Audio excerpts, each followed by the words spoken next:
चलिए आज की क्लास स्टार्ट करते हैं। तो जैसा कि आपको दिखाई पड़ रहा होगा क्वेश्चन नंबर 3, ये इसके पहले जो आपका वीडियो आया हुआ था यूट्यूब वालों के लिए बता दें, क्योंकि उसमें टेक्निकल फॉल्ट आ गया था। तो ये क्वेश्चन शुरुआत में मैंने छोड़ दिया था, लास्ट में कराया था, वीडियो बीच में बंद हो गई थी। तो क्वेश्चन नंबर 3 उस वीडियो में नहीं दिखाई पड़ रहा, आगे बढ़ गए थे, तो इस क्वेश्चन को फिर से यहाँ पर कर रहे हैं। तो वो जो पार्ट देखा होगा उसमें 3 नंबर का सलूशन नहीं पड़ा दिया गया है, क्योंकि वो लास्ट में क्लास के कराया गया था और बीच में टेक्निकल फॉल्ट के कारण वीडियो कट हो गया था। तो क्वेश्चन नंबर 3 देख लीजिए। कह रहा कि प्रथम 11 प्राकृतिक संख्याओं में से यादृच्छिक रूप से पूर्णांकों का चयन किया जाता है। यदि दोनों पूर्णांक का योग सम है तो दोनों पूर्णांकों के विषम होने की प्रायिकता ज्ञात करें। तो देखिए भाई, 1 से लेकर प्रथम 11, तो प्रथम 11 क्या होंगे? 1, 2, 3, 4, 5, 6, 7, 8, 9, 10 और 11। अब इसमें आपको जो प्रायिकता बताना है, वह प्रायिकता क्या बताना है? विषम का, ठीक ना। तो विषम होने का पूर्णांक, तो इसमें कितनी विषम संख्याएं हैं? कितनी है? 1 हो गया, 3, 5, 7, 9 और 11। तो कुल कितनी विषम संख्याएं हैं? 6 विषम संख्याएं हैं ना, 6 हैं, ठीक ना। तो अगर आप इसमें से 2-2 लेंगे तो सम बनेगा। तो सब जब 2-2 कोई भी 2-2 पेयर लेंगे तो सम बनेगा। तो कितने प्रकार हो जाएंगे? यानी कि विषम पूर्णांकों का योग जो सम होगा वो कितना हो जाएगा? हो जाएगा 6C2। 6C2 हो जाएगा। 2-2 लेकर बनाएंगे और 6 का चयन करना, 6 में से 2-2 का करना है, तो कितना बनेगा? 6C2 बनेगा। ऐसे ही अब आपसे कह रहा है कि योग सम हो, तो योग सम 2 प्रकार से हो सकता है कि आप क्या ले लीजिए? सम सम ले लीजिए। क्या ले लीजिए? सम प्लस सम, यानी कि दोनों पूर्णांक क्या हो? सम सम हो। और या तो दोनों पूर्णांक क्या हो? विषम विषम हो, ठीक है ना। दोनों या तो सम सम हो और दोनों या तो विषम विषम हो। तो सम कितने हैं? 5 संख्याएं इसमें। इसमें कितनी संख्याएं सम है? 5। और विषम आप देख ही रहे कितने हैं? 6। इसमें से अगर अब इसका हम बनाएंगे तो कितना बनेगा? अगर सम योग सम होना चाहिए तो कितना प्रकार बनेगा इसका? 5C2 बनेगा, ठीक ना। और इसका कितना बनेगा? ये लिखा ही है 6C2। यहाँ दोनों का योग हो जाएगा, तो आपका कुल प्रकार क्या हो जाएगा? कुल प्रकार हो जाएगा 5C2 प्लस 6C2। तो प्रायिकता आपको चाहिए, आपको क्या चाहिए? प्रायिकता।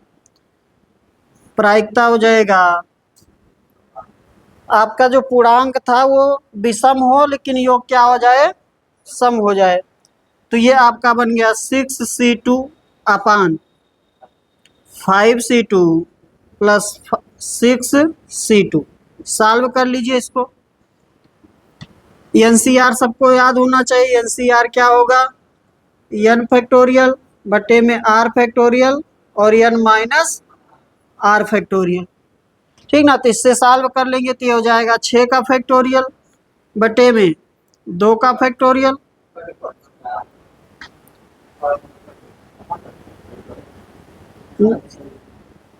नीचे चला जा रहा है ये, ठीक है, अभी यहाँ लिख देंगे। तो आपका हो गया 6 फैक्टोरियल अपान 2 फैक्टोरियल, और 6 में से 2 घटेगा तो हो जाएगा 4 का फैक्टोरियल बटे में 5 का फैक्टोरियल बटे में 2 का फैक्टोरियल इंटू 3 का फैक्टोरियल प्लस 6 का फैक्टोरियल बटे में 2 का फैक्टोरियल इंटू 4 का फैक्टोरियल। इसको सॉल्व कर लीजिए। यहाँ कर दें, ठीक है। देखिए ये हो जाएगा 6 गुणे 5 बटे में 2, यहाँ गुणे 4 फैक्टोरियल बचेगा, 2 गुणे 1 हुआ और 4 फैक्टोरियल ये आपका हुआ, 4 से 4 फैक्टोरियल कैंसिल हो गया, ये ऊपर वाला सॉल्व हो गया। ठीक ना, इसको सॉल्व कर लेते हैं। 5 गुणे 4 बटे में 2 गुणे 1 गुणे 3 का फैक्टोरियल, तो यहाँ से 3 का फैक्टोरियल कैंसिल हो गया, आगे वाला प्लस, ये वही बनेगा जो ऊपर लिखा है वो लिख दे रहे हैं सीधा डायरेक्ट, 6 बटे 5 गुणे 2 गुणे 1। सॉल्व कर लीजिए इसको, ये आपका 2 से कैंसिल हो गया, 3 हो गया ना, 15 हो गया, और यहाँ आपका 2 से कैंसिल हो गया, ये तो हो गया 10, और ये हो गया 3 प्लस 15, यानी कि 15 बटे 25, यानी कि कितना, 3 बटे 5। है कोई ऑप्शन? तो आंसर आपका बन जाएगा 3/5। ये पिछले जो वीडियो पड़ा हुआ है उसमें एक क्वेश्चन जो था हम कहे थे कि लास्ट में आगे कराएंगे, और उसके बाद वीडियो जो है वो टेक्निकल फॉल्ट आ जाने के कारण कैंसिल हो गया था, तो इसलिए इसको यहाँ पर करा दिया गया। अब आज का सेट शुरू होगा क्वेश्चन नंबर 1 से।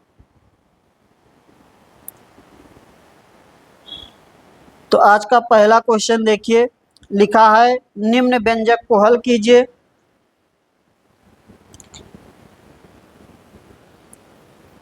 और सिंप्लीफिकेशन का क्वेश्चन है, चल रहा है ना, सिंप्लीफिकेशन का क्वेश्चन है। तो सिंप्लीफिकेशन का क्वेश्चन आपको करना है, सीधा हम आंसर बता देंगे। आपको बता दें ये ऑफलाइन क्लास है, ये क्लास रिकॉर्ड हो रही है यूट्यूब वालों के लिए। तो आपका निम्न व्यंजक को हल करिए, तो आप लोग बताएंगे कितना आएगा।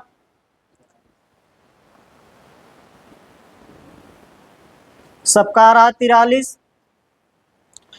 देखिए लिखा है 4 + 2, 4 + 2 का कितना लिखा है 9, -6 × 2 और प्लस है कि भाग है, प्लस है, 5 बटे 5 ना, 5 बटे 5। सॉल्व कर लीजिए इसको, ये हो गया 6, 6 9 54 -12 + 1, 6 दूनी 12 + 1, कितना आ जाएगा ये 43।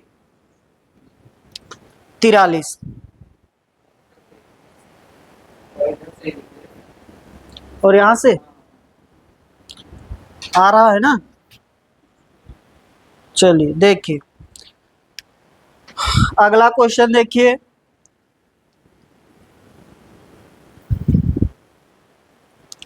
दिया गया है 2 प्राकृतिक संख्याओं का अनुपात 4:5 है और उनके लघुत्तम समापवर्तक और महत्तम समापवर्तक का गुणनफल 6750 6750 है। संख्याओं का योगफल ज्ञात करें, संख्याओं का योगफल ज्ञात करें। तो आपका संख्याओं का योगफल क्या होगा, 165 होगा।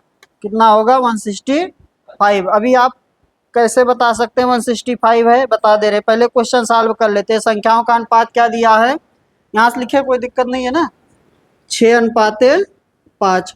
तो संख्या क्या हो जाएगी आपका, संख्या क्या हो जाएगी, क्या हुआ, संख्या क्या हो जाएगी, हो जाएगी 6x और 5x, ठीक ना, 6x और 5x हो जाएगा। तो आपका कॉन्सेप्ट लगा देंगे, कह रहा कि मासा और लासा का गुणनफल दिया है, तो पहली संख्या गुणे दूसरी संख्या बराबर लासा गुणे मासा, ठीक है ना। तो आपका हो गया 6x × 5x = कितना हुआ 6750। इसलिए x² बराबर क्या हो जाएगा 6750 बटे 6 × 5, कितना बनाइए, भाग दीजिए, कितना आया ये 225। इसलिए x बराबर क्या हो गया 15 हो गया। हमें क्या चाहिए, संख्याओं का योग चाहिए, हमें चाहिए संख्याओं का योग। 6x प्लस 5x कितना हो गया, 11x। तो 11 गुणे 15 हमें संख्याओं का योग चाहिए 165। हमने योग कैसे पहले ही बता दिया, वो 165 है, इसलिए बता दिया क्योंकि इसका योग क्या हो रहा है, 11। ठीक ना। तो यहाँ पर आपका जो भी कांस्टेंट वैल्यू आएगी वो यहाँ पर जो वेरिएबल आएगा यहाँ रख देंगे, फिर उसके बाद 11 से गुणा होगा। तो एक ही ऑप्शन ऐसा है जो 11 से कट रहा था। 180, 165, 160, 145 में कौन सा ऑप्शन 11 से कट रहा है, 165, इसलिए वही हो जाता है। इतना साल ना सॉल्व करते तब भी आंसर टिक कर सकते थे। आगे चलें। एक संख्या पहली का 12.5%, एक अन्य संख्या दूसरी का 37.5% बराबर है। यदि पहली संख्या से दूसरी संख्या घटा दी जाए तो परिणाम 1428 प्राप्त होता है। दोनों संख्याओं का योग ज्ञात करें। तो देखिए भाई, पहले का 12.5 और दूसरे का 37.5% आपस में बराबर है। यानी कि पहले का 12.5 और दूसरे का 37.5% आपस में क्या है, बराबर है। तो पहले से दूसरी संख्या का क्या निकाल लेंगे, रेशियो निकाल लेंगे, अनुपात।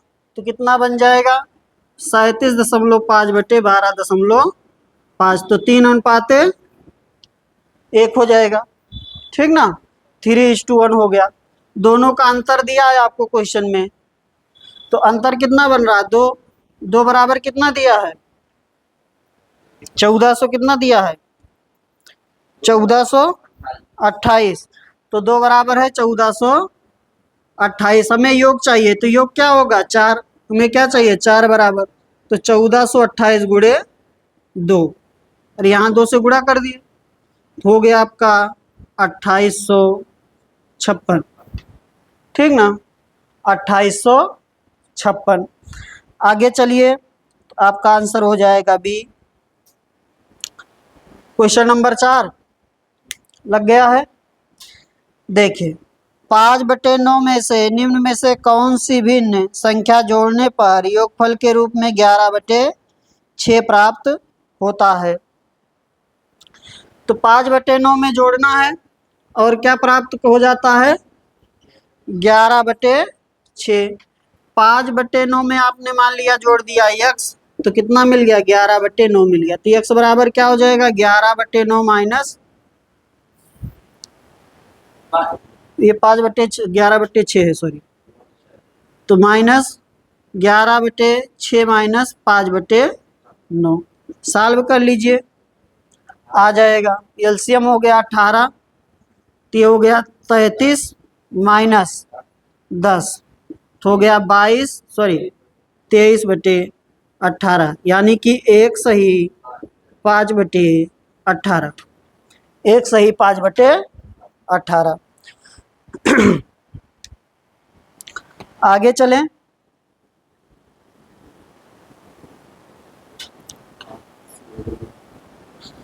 क्वेश्चन नंबर 5 देखें।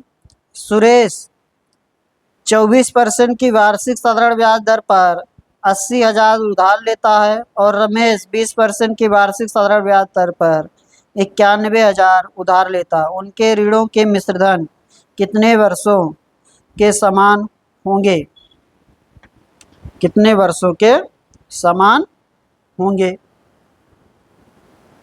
ठीक है ना। चलिए,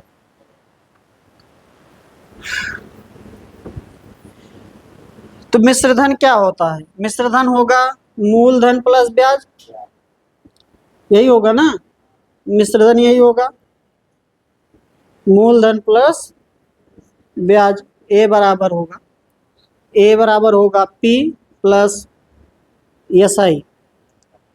ठीक ना। तो दोनों का मिश्रधन क्या है, बराबर है। तो पहली जगह पहला जो व्यक्ति है सुरेश, वह 80,000 लिया 24% की दर से, तो उसका कितना हो गया मिश्रधन, 80,000 प्लस 80,000 का 24% की दर से, टाइम नहीं पता है। ठीक ना, इतना हो गया। आगे लिखेंगे तो कट जाएगा ना। बराबर, अगला कितना है, ज़्यादा हो जाएगा, 91,000। 91,000 किसमें, 91,000 कितने रेट से दिया है, 20% टी टाइम तक बटे 100। चलिए जाने दीजिए, आगे लिख लेंगे ना उसको सॉल्व कर। आ जाइए, ये 2 जीरो यहाँ कैंसिल, 2 जीरो यहाँ कैंसिल, तो आपका हो गया 80,000 प्लस ये आपका 24 से गुणा होगा, 2 जीरो हो गया, 8 चौक 32 और 8 दूनी 16, 3 19, इतना टी, 19,200 टी बराबर 91,000 प्लस 182, एक जीरो केवल, हाँ डबल जीरो इंटू टी। ठीक है ना, सॉल्व कर लीजिए, इसको इधर ले आइए तो कितना बचने का, 1,000 टी, और इसको उधर ले जाएंगे तो आपका हो जाएगा 11,000। ठीक है ना, इसलिए टी बराबर क्या हो गया, 11 वर्ष। कितने वर्ष बाद ब्याज बराबर हो जाएगा, 11 वर्ष बाद ब्याज नहीं, मिश्र धन बराबर हो जाएगा, 11 वर्ष बाद मिश्र धन बराबर हो जाएगा। आगे चले, अगला क्वेश्चन आप देखिए, क्वेश्चन नंबर 6। एक नाव को धारा की दिशा में 7 किलोमीटर जाने और धारा के विपरीत दिशा में 3 किलोमीटर जाने में बराबर समय लगता है। नाव धारा के विपरीत दिशा में 14 किलोमीटर जाने और वहां से धारा की दिशा में समान दूरी तय करके आने में कुल 6 सही 2/3 घंटे का समय लेती है। धारा के विपरीत दिशा में 16.8 किलोमीटर जाने में उसे कितना समय लगेगा, बताइए। प्रयास करेंगे, कोशिश करिए।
नहीं आएगा,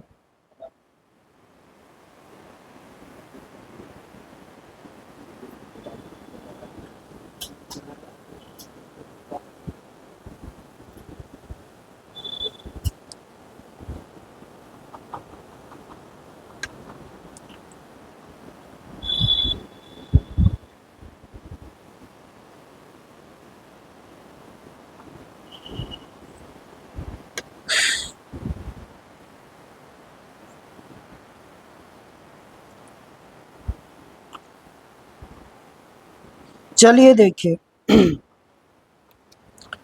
कह रहा है कि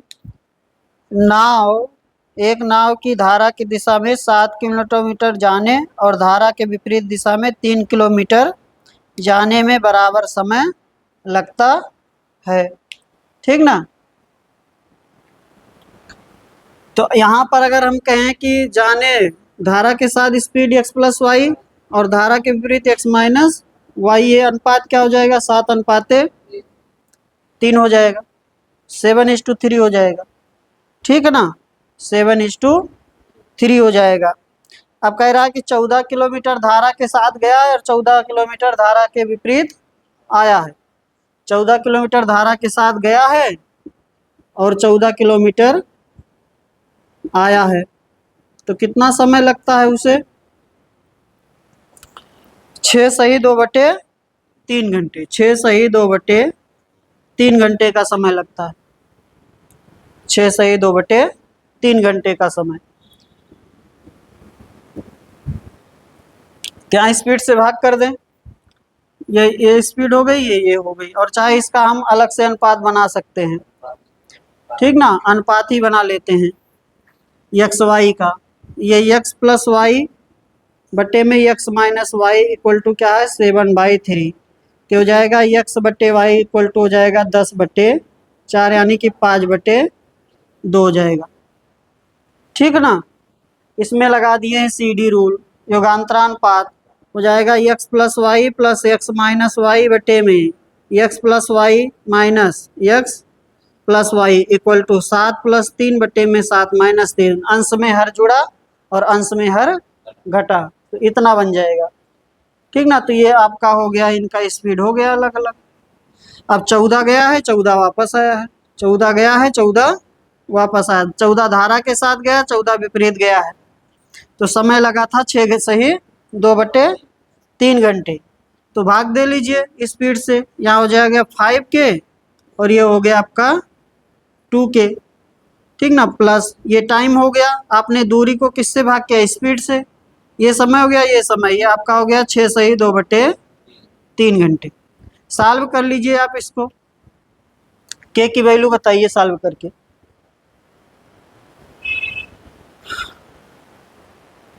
ये आपका हो गया 6 × 18 2 20/3।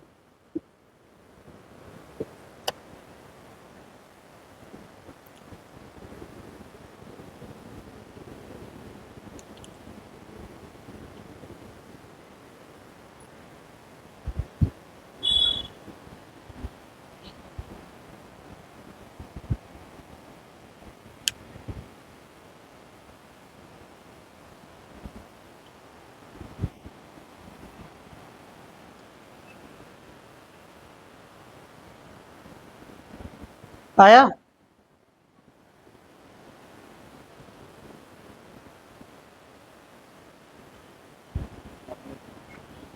एक सेकेंड भाई, एक सेकेंड, रुक जाइए रुक जाइए रुक जाइए रुक जाइए, एक सेकेंड। अच्छा, विपरीत दिशा में हमने यहाँ सीधा भाग कर दिया तो गलत हो गया ना,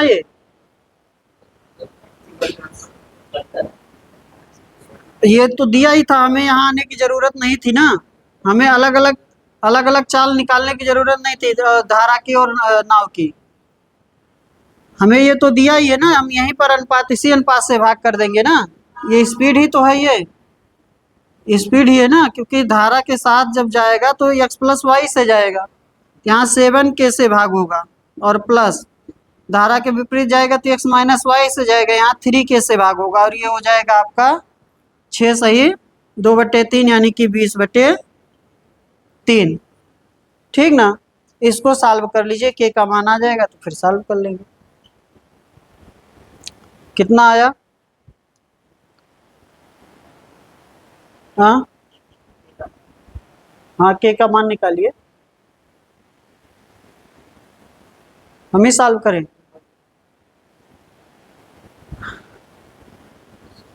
K/14/K बाहर ले लीजिए, उसको ऐसे सॉल्व कर लीजिए ना, 14/K बाहर आ गया, अब सॉल्व हो जाएगा, ये हो गया 10/21 20/3, यही ना, K बराबर क्या हो गया 1 हो गया। अब हमें धारा के कहाँ जाना है, विपरीत, हमें जो टाइम पूछ रहा है वो क्या पूछ रहा है, धारा के विपरीत दिशा में 16.8 किलोमीटर, तो धारा के विपरीत दिशा में 16.8 किलोमीटर जाना है तो किससे जाएंगे, 3K से जाएंगे, धारा के विपरीत किससे जाएंगे, x माइनस वाई यानी कि 3 के से जाएंगे, 3 हो गया। इसलिए समय क्या लगेगा, समय लगेगा 16.8/3। ठीक ना, कितना आया 5.6 घंटे है ऑप्शन में, 5.6 घंटे। मैं थोड़ा शुरुआत में धारा और नाव का चाल अलग अलग निकाल लिया था, फिर वही करना पड़ता, इसलिए ऐसे कर लेंगे ज़्यादा सही है। ठीक है ना, चलिए आगे चलते हैं। अगला देखिए,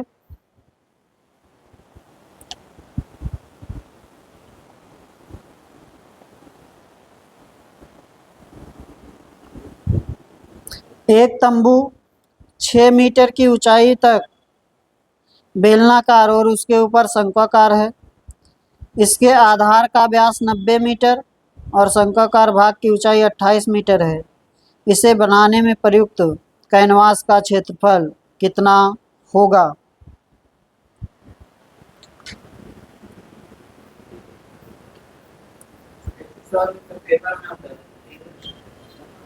हाँ, फिगर या तो दिमाग में आपके हो, नहीं तो फिगर बना लीजिए जल्दी से, ज़्यादा सही है। या तो आपको दिमाग में फिगर बन जाए। कह रहा है एक तंबू 6 मीटर ऊंचाई तक बेलनाकार, उसके ऊपर शंक्वाकार है।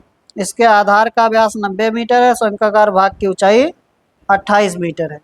तो पहले कैसा है, पहले बेलनाकार है, पहले कैसा है बेलनाकार है, फिर उसके बाद कैसा है शंक्वाकार है, ऐसे है ये तंबू। ठीक ना, तंबू कैसे है, ऐसे है। अब देखिए ये बेलनाकार जो है इसकी ऊंचाई दिया है 6 मीटर है, और इसका क्या दिया है व्यास, आधार का व्यास दिया है 90, तो त्रिज्या क्या हो जाएगा 45। आधार का व्यास दिया है 90, तो त्रिज्या क्या हो जाएगा 45। और ये जो शंक्वाकार भाग है उसकी ऊंचाई कितना दिया है 28। ठीक है ना, इसकी ऊंचाई दिया है 28। तो हमें क्या चाहिए, प्रयुक्त कैनवास का क्षेत्रफल।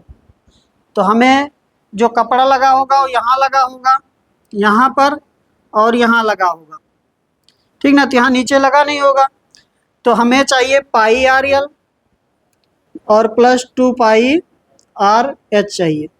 हमें चाहिए शंक्वाकार जो आकृति है उसका वक्रपृष्ठीय क्षेत्रफल चाहिए, और बेलन का वक्रपृष्ठीय क्षेत्रफल चाहिए।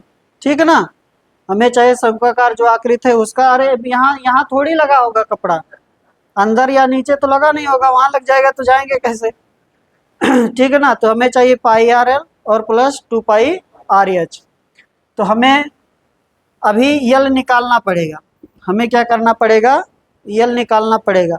किससे, ये 45 और 28 से। ये हो गया आपका लंब और ये हो गया आधार और ये हो गया कर्ण। तो 28 45 से कर्ण बताइए कितना होगा। आपका हो जाएगा, लिख दें, √28 का स्क्वायर प्लस 45 का स्क्वायर।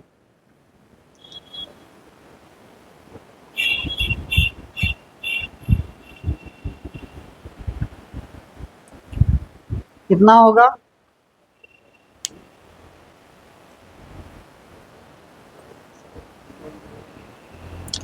हाँ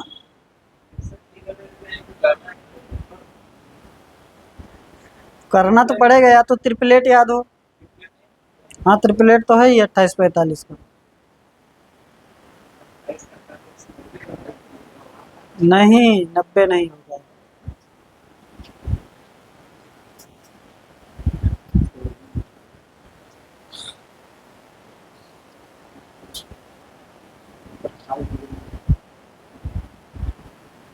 फिफ्टी 59 का होगा, देखिए।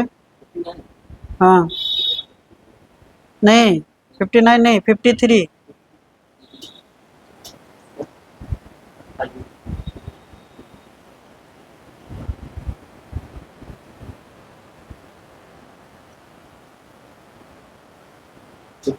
फिफ्टी थ्री है ना, ऐसे अंदाज लीजिए। देखिए ये 28 है, लगभग 30 के पास है, 900 इसका बनेगा।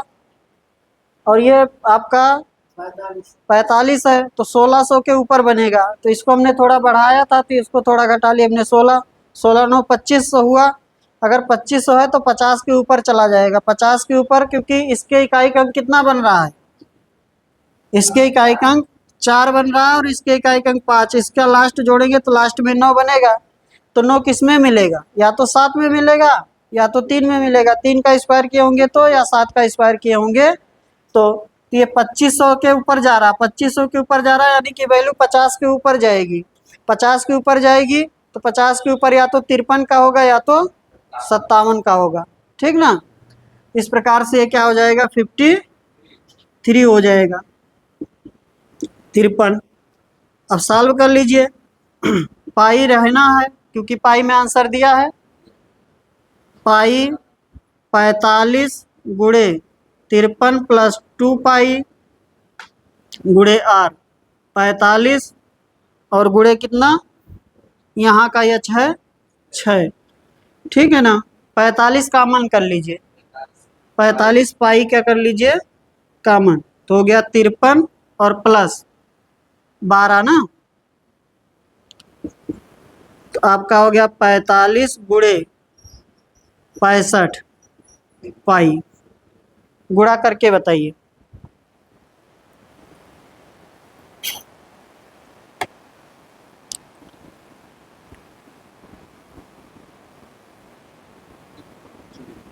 उनतीस 25 गुणा कर लेंगे, हो जाएगा 2925 पाई। ठीक ना। थोड़ा कैलकुलेटिव है, अच्छा क्वेश्चन है ये। आगे चले।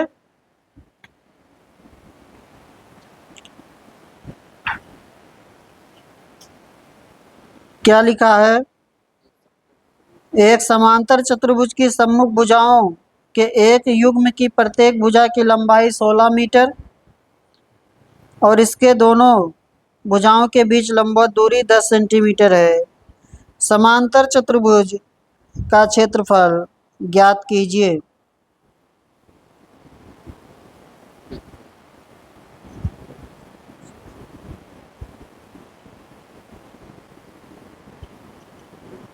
बताइए।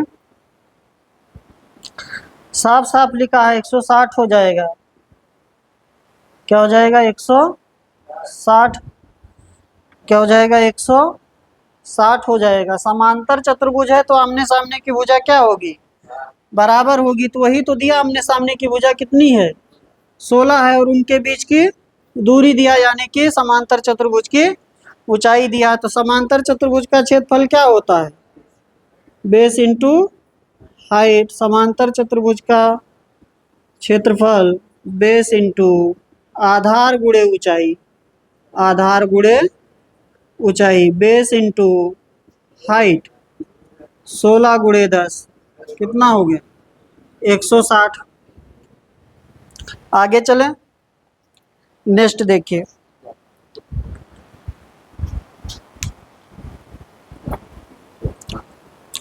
क्वेश्चन नंबर 9 करेंगे आप लोग।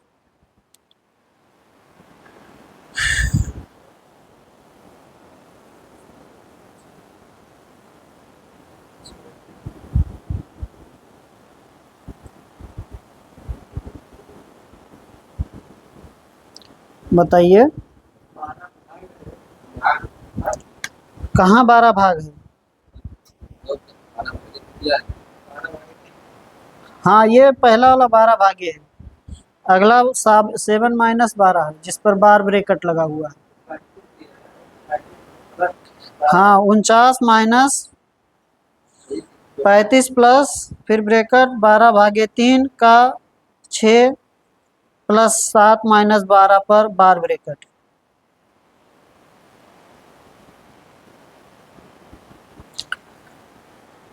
अरे यहाँ से 7 में से 12 घटेगा तो -5 हो गया, -5 6 से घटा तो 1 हो गया। तो इसका काम खत्म ही हो गया। 12 में 3 से भाग 4 हो गया।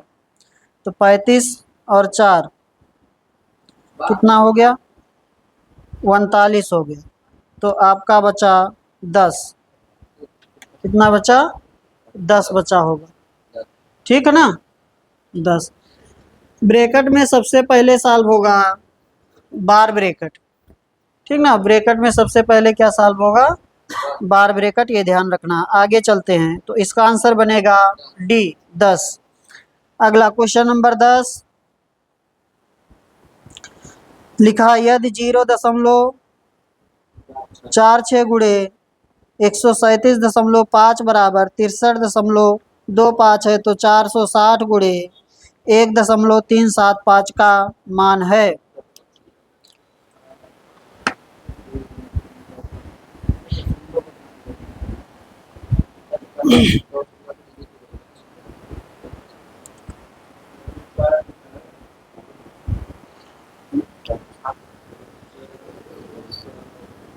दो अंक पर दशमलव, कितने अंक पर, सॉरी एक अंक पर दशमलव, एक अंक पर बनेगा 632.5। इतना करना नहीं है, देखिए लिखा 0.49 लिखा है ना, 0.46 क्या लिखा है, 46 गुणे 137.5 बराबर क्या लिखा है, लिखा है 63.25। क्या लिखा है, 63.25। हमें जो चाहिए वो चाहिए 460 गुणे 1.375, 1.375। अब ध्यान दीजिए, यहाँ पर दो अंक पर ये दो अंक प्लस एक अंक, तीन अंक के बाद तीन अंक पर दशमलव है, ये है तीन अंक पर दशमलव है, तो यहाँ पर दो अंक पर आ रहा है। अब यहाँ पर भी देखिए तीन अंक पर तो दशमलव है, लेकिन एक यहाँ पर गुणे 10 हो गया है, ठीक ना, एक क्या हो गया है, गुणे 10 हो गया है। जब यहाँ तीन अंक पर दशमलव था तो यहाँ दो अंक पर आ रहा था, यहाँ पर आपका कितना है, यहाँ दो ही अंक पर हो जाएगा, तो खिसक जाएगा, ठीक है ना। तो कौन सा बन जाएगा, 632.5। ऐसे देख लीजिए, और कंफ्यूजन है तो ऐसे लिख, इसको लिख दें 10 गुणे 46 गुणे 1.375, कोई दिक्कत नहीं ना। इतना तो फिर से यही लिखा है ना, जैसे इसको लिख दे 10 गुणे, इस पे लिख दें 0.46 और गुणे 137.5, इसको ऐसे लिख दें, तभी तो वही होगा 137.5। ये दो अंक क्या हो गया, एक अंक पर यहाँ हो गया, तीन अंक पूरा हो गया। तो इस पर जब आप करेंगे तो हो गया 10 गुणे 63.25, तो कितना हो गया 632.5, ठीक है ना। आगे चलिए, क्वेश्चन नंबर 11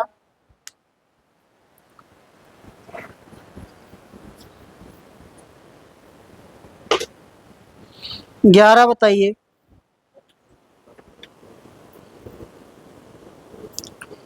वैशाली 50 किलोमीटर प्रति घंटा की चाल से कार द्वारा एक निश्चित दूरी तय करती और 10 किलोमीटर प्रति घंटा की चाल से साइकिल द्वारा उसी मार्ग से अपने मूल स्थान पर लौट आती है। यदि पूरी यात्रा में उसके द्वारा लिया गया समय 2 घंटे 24 मिनट था, तो उसकी कुल दूरी तय किया, कुल कितना दूरी तय किया। हाँ,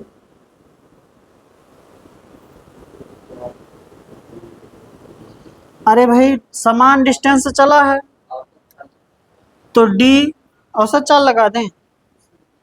हाँ, औसत चाल भी लग जाएगा, पहले ऐसे लगा लेते, औसत चाल भी लगा देंगे, जैसा आप कहिए, औसत चाल भी लग जाएगा, पहले औसत चाल निकालना पड़ेगा फिर। तो डी टोटल दूरी चला, डी पहले गया 50 से, फिर वापस आया डी 10 से, और समय क्या लग गया उसे,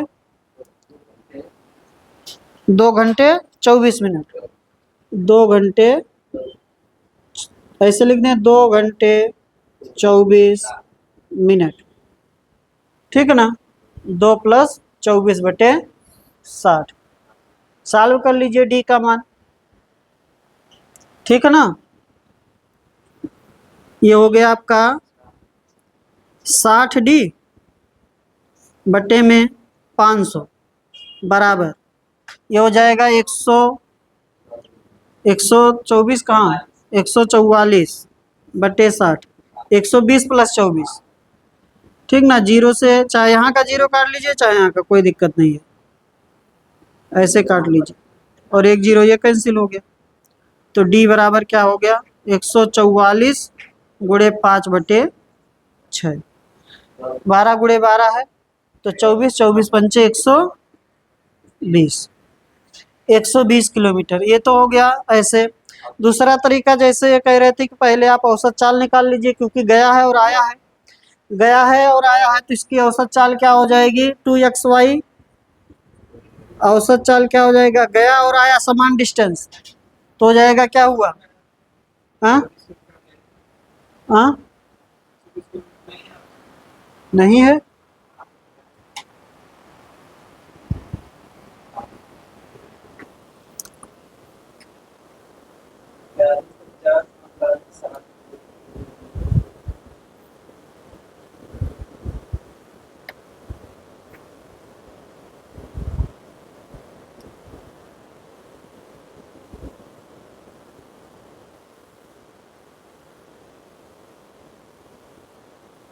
ना 60 देंगे, होगा 120 ही।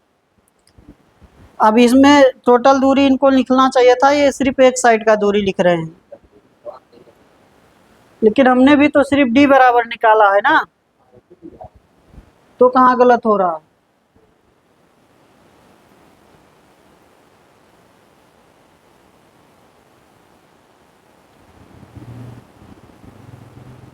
देखिए कहीं कैलकुलेशन मिस्टेक हुआ है, फिर से देख लेते हैं। देखिए 60 ही बनेगा ना, चाहे एलसीएम ले लीजिए, 50 होगा एलसीएम, ये डी हो जाएगा, ये हो जाएगा 5d ना। ये 60 दूना 120, 120 प्लस 24 144 बटे 60। ये जीरो से जीरो कैंसिल, ये हो गया 6। एक 6 हमें लग रहा हम लोगों का कहीं छूट गया था, हाँ 6d अपान 5 इक्वल टू 144।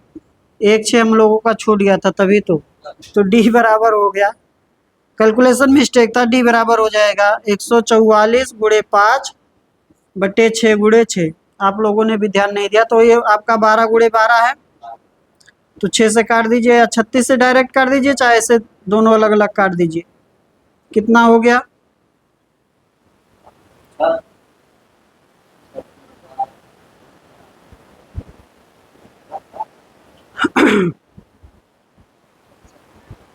ठीक है ना। तो कितना बना, अब की बार 20 ही बन रहा है, और 20 दूना 40 हो जाएगा। हाँ तो 20 बन रहा है, 20 किलोमीटर, और हमें टोटल दूरी चाहिए 2d, तो 2 गुणे 20 कितना हो जाएगा 40 किलोमीटर। आगे चलें, ये सही है, थोड़ा सा मिस्टेक हो गया था। हाँ औसत चाल वाली बात कर रहे थे आप, औसत चाल से भी लग जाएगा, क्योंकि लगाएंगे 2xy अपान x प्लस वाई, क्योंकि गया और फिर आया, तो सीधा औसत चाल निकाल लें, तो हो जाएगा 2 गुणे 50 गुणे 10 बटे 60, 50 प्लस 10, तो कितना हो गया, ये एक जीरो कैंसिल हो गया, 2 से ये 3 हो गया, यही तो 50 बटे 3 हो गया ना, 50 बटे 3 किलोमीटर प्रति घंटे। और इतना स्पीड है, और टाइम कितना लगा है 2 घंटे 24 मिनट। 2 घंटे 24 मिनट की दूरी निकाल लीजिए इसी स्पीड से, तो दूरी आपका हो जाएगा 50 बटे 3 और गुणे, ऐसे लिखेंगे जैसे इसको लिखे 144 बटे 6। यहाँ से डायरेक्ट आएगा कितना 40, यहाँ से डायरेक्ट आ रहा होगा 40, देख लीजिए, हाँ डायरेक्ट आ जाएगा, ठीक है ना। आगे चलें, कहाँ 400 हो रहा है यार,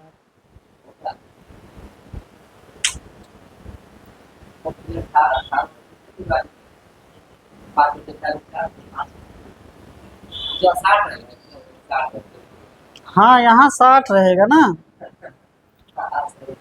आगे चलिए, इतना छोटी छोटी कैलकुलेशन मत देखा करिए। आगे ये 12 नंबर करेंगे आप लोग, इसको मैं छोड़ दे रहा हूँ, यूट्यूब वाले भी आप वीडियो को पॉज करके फिर कर लेंगे। कैलकुलेशन आपका है, इसमें सिंप्लीफिकेशन है, करिएगा। आंसर कमेंट करिएगा, आप लोग यूट्यूब वाले करेंगे आंसर कमेंट। अगला जी क्वेश्चन नंबर 13। पारस एक काम का 40% 8 दिन में पूरा कर सकता है, जबकि दीप्ति और पारस मिलकर उसी काम का 10% 1 दिन में पूरा कर सकते हैं। काम को पूरा करने के लिए अकेले दीप्ति द्वारा कितना समय लगेगा? तो 40% 8 दिन में, तो 100% कितने दिन में?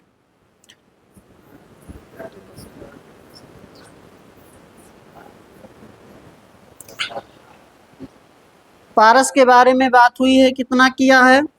40%। कितने दिन में? 8 दिन में। इसलिए पूरा कार्य या 100% जिसको कहिए, चाहे कहिए कंप्लीट वर्क, क्या हो जाएगा? 8×100/40, यही तो होगा। 20 दिन में 20 दिन आ रहा ना। आगे फिर पारस और दीप्ति कितना कार्य किए हैं? 10%। कितना दिन में? 1 दिन में। हिंदी में लिख दिया 1 दिन। इसलिए टोटल कार्य 100%, 100% कार्य कितना दिन में? 10 दिन में। साफ साफ दिख रहा है, 10% 1 दिन में, तो 100% 10 दिन में। इसका एलसीएम ले लेंगे, 20 हो गया। यहाँ बनेगा 1 यूनिट, यहाँ बनेगा 2 यूनिट। इसलिए किसका समय पूछ रहा है? दीप्ति का।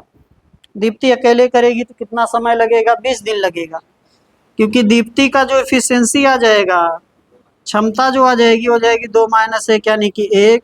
इसलिए इसका समय हो जाएगा, टोटल कार्य कितना है? 20, क्षमता है 1, कितना हो जाएगा? 20 दिन हो जाएगा, 20 डेज हो जाएगा। आगे चले, अगला देखिए।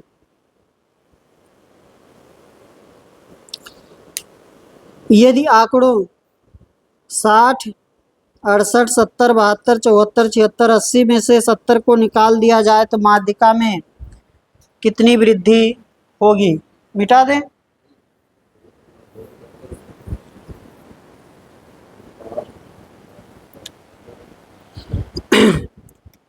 पहले क्या होगी माध्यिका? 60, 68, 70, 72, 70, 72 और क्या है?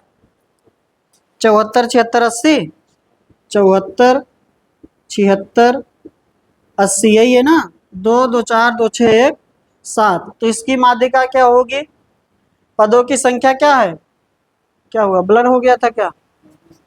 पदों की संख्या क्या है? 7 है। तो कौन सा टर्म होगा? चौथा टर्म होगा। 7, 1, 8, 8/2 चौथा टर्म।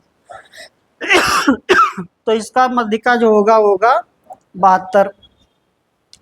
जो पहले इसका मीडियन होगा, माध्यिका वो होगा 72 पहले का। अब इसमें से 70 हटा देंगे, तो 70 को हटा दें, इससे गायब कर दें। 70 को हटा दिए। अब इसमें पद हो गए कितना? 6। तो तीसरे और चौथे पद का योग बटे 2। आगे जो माध्यिका बनेगी वो तीसरा पद यानी कि 1, 2, 3 72 और चौथा 74/2। कितना बनेगा? 73 बनेगा। कितना बनेगा? 73 बनेगा इसका। इसलिए कितने की वृद्धि है? 1 की वृद्धि है। ठीक है ना, 1 बढ़ गया है। आगे चले, नेक्स्ट चलिए। यदि 7 अंकों की संख्या 504x 5y3 11 से विभाज्य है तो x और y का योग का कोई एक मान क्या होगा?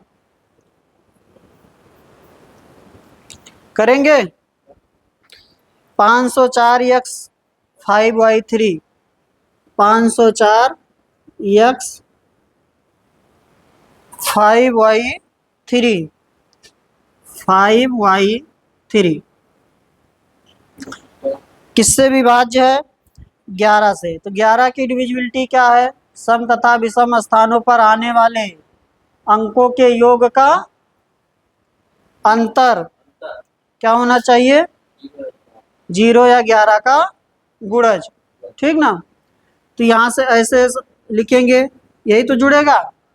5 1 1 छोड़ के जुड़ेगा, तो 5 4 9 5 14 और 3 17 ना। 17। इसमें से क्या घटेगा? एक्स प्लस वाई घट जाएगा। ये क्या हो जाना चाहिए, 0 या 11। तो एक्स प्लस वाई एक मान हो सकता है 17, जब 0 लेंगे तब। अगर 11 ले लेंगे, अगर हमने क्या ले लिया 11, तो 17 माइनस एक्स प्लस वाई बराबर हो गया 11। तो माइनस एक्स प्लस वाई बराबर क्या हो गया, 11 माइनस 17 यानी कि कितना, -6। या एक्स प्लस वाई का मान देखेंगे दोनों तरफ कैंसिल, एक्स प्लस वाई क्या हो जाएगा 6। कौन सा है इसमें ऑप्शन में, तो आंसर आपका बनेगा 17। ठीक है ना, आंसर बनेगा 17। आंसर दोनों हो सकता है 17 और 6, ठीक ना, लेकिन आंसर में एक ही है आपका 17। आगे चलें, अगला question, A B C D E F एक समषष्टभुज है और एम बी ई यानी कि बी ई भुजा जो है वो 14 सेंटीमीटर है। षष्ठभुज के परिमाप ज्ञात कीजिए।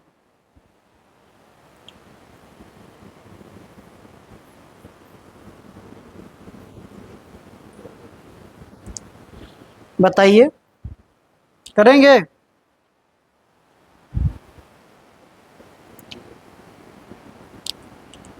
देखिए समषष्टभुज है, बना लीजिए, थोड़ा ज़्यादा समझ में आएगा। ये हो गया आपका समषष्टभुज, यही तो हुआ। समषष्टभुज क्या है, ए बी सी डी ई और एफ, ठीक ना। आपसे क्या कह रहा है कि बी ई को मिला दीजिए। कहाँ से जाएगी ये, सेंटर से जाएगी, इसको मिला दीजिए। तो ये और ये क्या हो जाएगा बराबर, ये भी वही होगा, ठीक है ना। इसलिए ये बी ई कितना हो गया 2a, बी कितना हो गया 2a हो गया, 2a जो कि कितना है 14 सेंटीमीटर, इसलिए a बराबर 7 सेंटीमीटर। हमें क्या चाहिए, परिमाप, समषष्टभुज का परिमाप 6 है, यानी 6 गुणे 7 कितना हो गया 42 सेंटीमीटर, ठीक ना, 42 सेंटीमीटर। आगे चले, समषष्टभुज के केंद्र से उसके शीर्षों को अगर आप मिलाएंगे तो आपको 6 समबाहु त्रिभुज मिलेंगे। 6 समबाहु त्रिभुज का निर्माण होगा किसमें, समषष्टभुज में। आगे चलते हैं, समषष्टभुज का क्षेत्रफल होगा 6 इंटू एक समबाहु त्रिभुज का क्षेत्रफल 6 इंटू √3/4a²। आगे चलें, अगला 17 नंबर बताइए।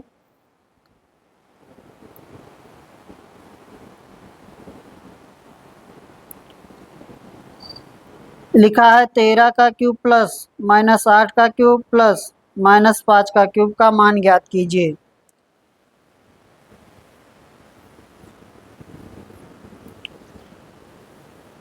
देखिए 13 का क्यूब प्लस -8 का क्यूब प्लस -5 का क्यूब,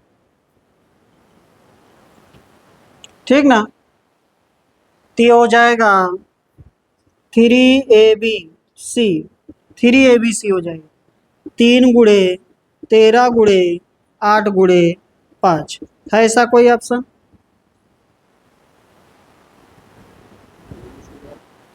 माइनस में होगा दो, हाँ 2 माइनस में, हाँ प्लस में ही होगा, ठीक है, ठीक ना होगा। 3 गुणे 13 गुणे 8 गुणे 5, 13 तिया 39 गुणे 40, 39 गुणे 40। कन्फ्यूजन है क्या, देखें a cube plus B cube plus C cube equal to क्या हो जाता है 3ABC हो जाता है। कब a प्लस बी प्लस सी क्या हो जाए 0 हो जाए।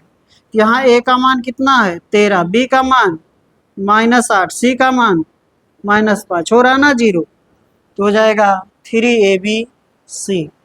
आगे चलें,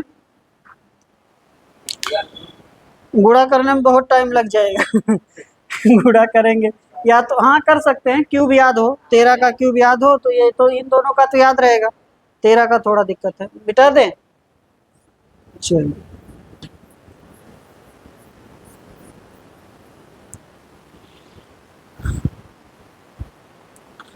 मान लीजिए नहीं आ रहा तो वहाँ क्या करेंगे, क्यूब ही कर लेंगे। 13 का स्क्वायर याद है 169, उसी में 13 से गुणा करिए, बाकी का याद ही है।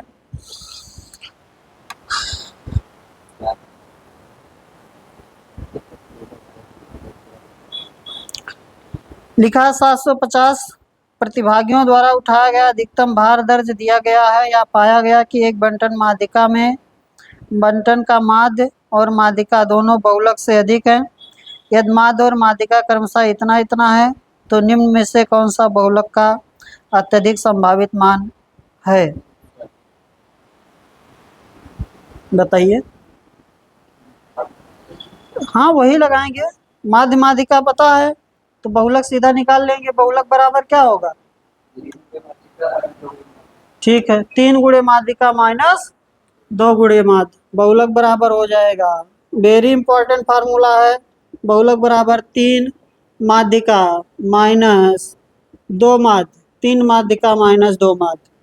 कंफ्यूजन बहुत लोगों को होता है, ऐसे याद कर लीजिए, माध्यिका जिसमें जो माध्यिका बड़े में लिखा जाता है इसके साथ 3 का गुणा है, माध्य छोटा लिखा जाएगा उसके साथ 2 का गुणा है, ठीक ना। माध्यिका माइनस माध्य, 3 माध्यिका माइनस 2 माध्य, लिख लीजिए कितना बनेगा,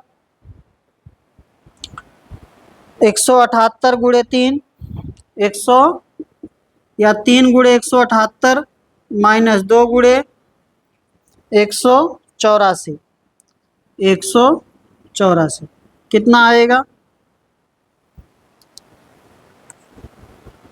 बताइए भाई। 166, इसका गुणा करेंगे कितना बनेगा, 534 माइनस 368 घटा देंगे वो 166। आगे चलें,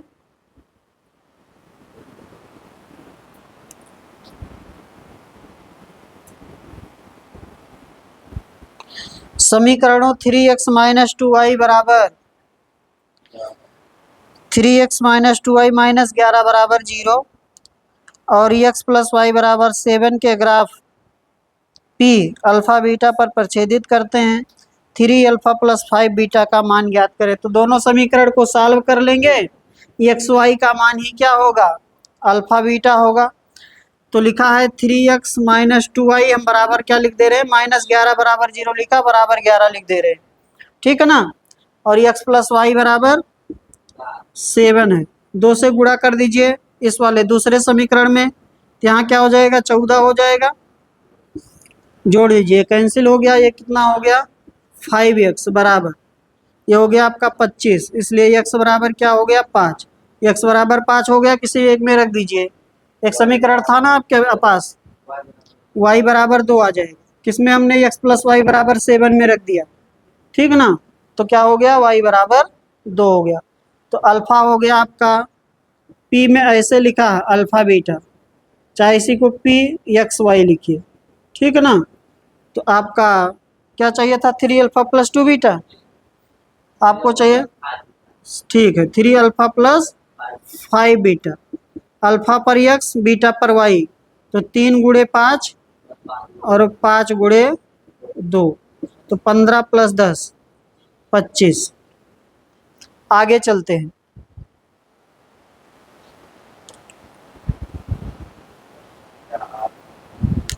बीस नंबर बताइए।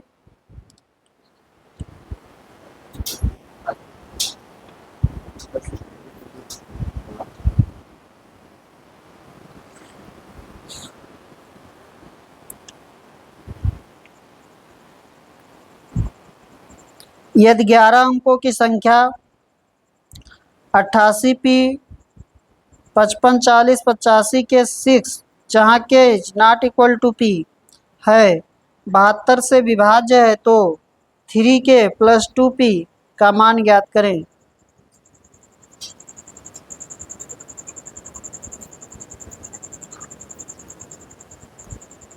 क्या लिखा है 88p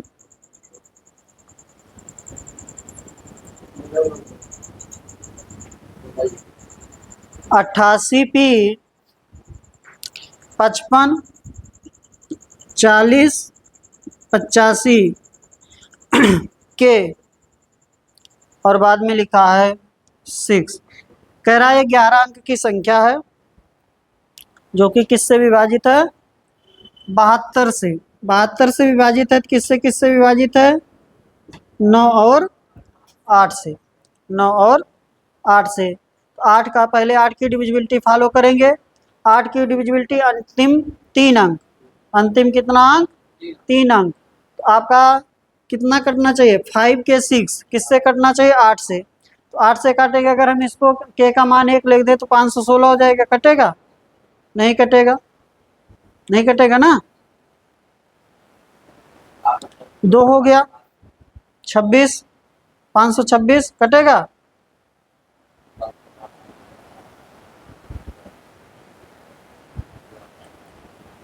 ऐसे देख लीजिए 5 के 6 था, हमने 1 रखा तो 516 हुआ। 8 से भाग किए तो 8 6 48, ठीक ना। बचा कितना 3 36 हुआ, ठीक ना। 3 बच रहा है, 1 रखने पर 3 बच रहा है, 2 रखने पर 4 बचेगा, 4 रखने पर 3 बचेगा। ऐसे तो बचता जाएगा। जैसे आपने 1 रखा तो यहाँ जब आपने 8 से भाग किया तो 48 के बाद 3 बचा, 1 पर 3 बचा, 2 पर 4 बचेगा। यहाँ पर 1 रखे हैं तो 3 बचा, यानी कि 36, फिर 46, फिर आपका 56। किस पर कटेगा 56 पे कट जाएगा। यानी कि के का मान यहाँ पर 1 रखे, यहाँ पर 2, यहाँ पर 3, तो के का मान क्या हो गया 3। के का मान 3 हो गया, ठीक है ना। अब के का मान 3 हो गया तो अब आप किससे चेक कर लेंगे 9 से। आगे हो सकता है और कोई भी मान हो तो वो भी आगे कंडीशन पता चल जाएगी। तो डिविजिबिलिटी में आपका ये हो गया कितना, के का मान कितना हो गया 5। हाँ के का मान 3 हुआ, के का मान 3 हुआ, सॉरी 3 रखे हैं ना, के का मान हो गया 3। अब इसको देखिए ये हो गया 9, हटा दें, जितना 9 से अधिक होगा हटाते जाएंगे। 6 3 9 हट गया, 8 5 13, 4 बचा, 4 हो गया 8, फिर से 8 5 13, फिर 4 बचा, ये 9 हो गया हट गया, 8 8 16 हो गया। और किसकी ज़रूरत है 2 की, ठीक ना। तो पी का मान क्या हो गया 2 हो गया, ठीक ना। पी का मान कितना हो गया 2। इधर देख लें, यूट्यूब वाले देखें, 6 3 9 हुआ, 9 को हमने छोड़ा क्योंकि 9 की डिविजिबिलिटी चेक कर रहे हैं। 8 5 13, 9 हटा दिए, 4 बचा, 4 इसमें जुड़ा 8 हुआ, 8 5 13 फिर से हुआ, फिर आपका 4 बचा, 5 4 9 हुआ, फिर हमने 9 पूरा छोड़ दिया, 8 8 16 हुआ। अब इसे कटना है, इसमें पी जुड़ रहा है तो 16 के बाद किस पर कटेगा 18 पर। तो पी का कितना आवश्यकता है 2 की, तो पी हो जाएगा 2। तो आपका हो गया के बराबर 3 और पी बराबर 2। हमें वैल्यू क्या निकालना है, हमें निकालना है 3k plus 2p। 3k plus 2p तो हो गया 9 और प्लस 4 कितना हो गया 13 है ऑप्शन में। आगे चलिए फिर, ठीक है ना 13।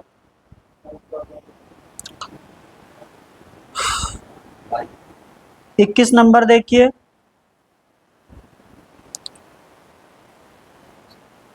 एक डीलर एक वस्तु, आगे चले ना। एक डीलर एक वस्तु को उसके अंकित मूल्य पर 18% छूट देकर 123 में बेचता है। यदि वह इसे इसे अंकित मूल्य पर बेचता तो उसे 25% का लाभ होता। वस्तु का क्रय मूल्य ज्ञात कीजिए। नहीं होगा,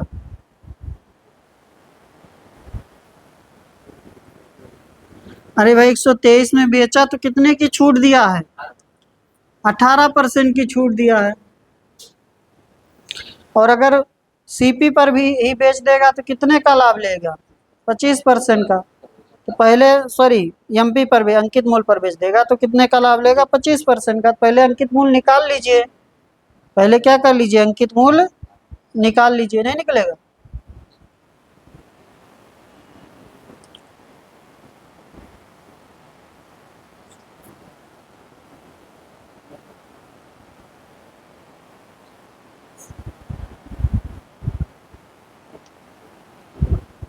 अरे सीधा अनुपात भी लगा सकते हैं।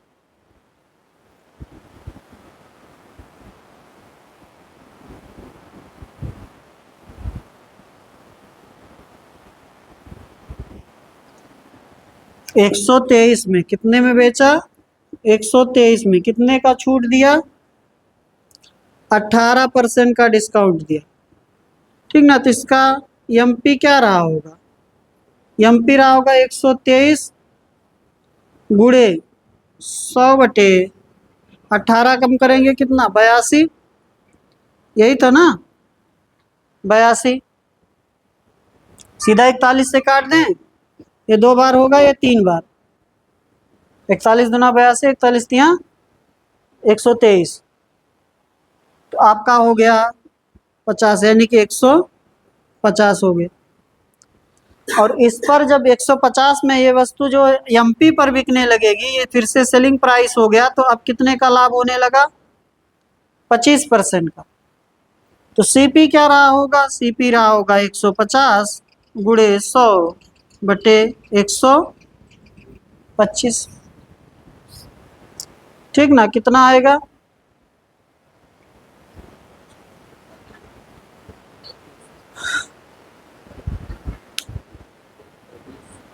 कितना देर तक करेंगे? 120,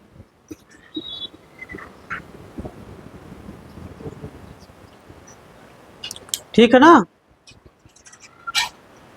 आगे चलें।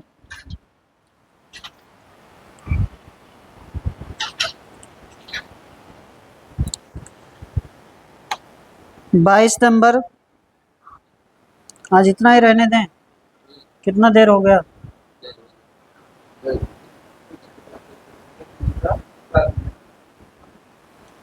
22 नंबर कर लीजिए, इसी पेज का है। हाँ 22 नंबर कर लीजिए। देखिए लिखा है, एक धनराशि को R% वार्षिक साधारण ब्याज की दर से 3 वर्ष के लिए निवेशित किया गया था। यदि ब्याज दर R+2% होती तो उस पर 84 रुपये अधिक ब्याज प्राप्त होता। निवेशित धनराशि है, तो पहले R% था,